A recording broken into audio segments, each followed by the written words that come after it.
Well, you can't change the speed at which this goes. The only way you can do it is if you're bringing the bell. Is when it gets up to the top. You can hold it there, or you can stop it going all the way up. And that way you can move fast or slow. Yeah. But the actual rate at which it goes round is governed by the weight of the bell.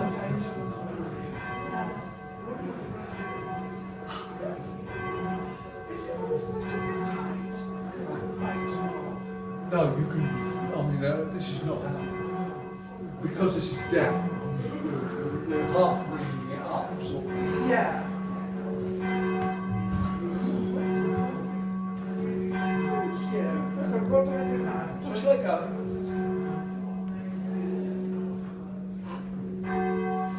No, see, but you've got it. Also, you're literally just hitching it. I'm just now rocking the club backwards and forwards. So that's almost like a call coming in, isn't it, when everybody's in and the bells have rung.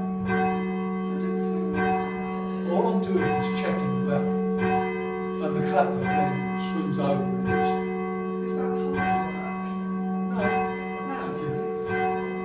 If you want to try it. So you just, does it have to be from this position? No. So you're,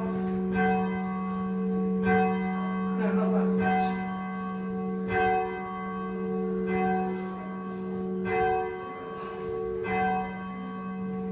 So responsive.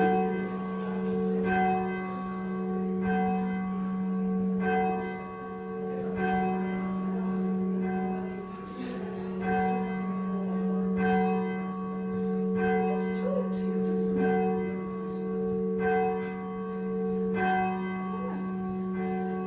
See, in the end, you've got very little. You don't need to put that much effort into it. Isn't it amazing?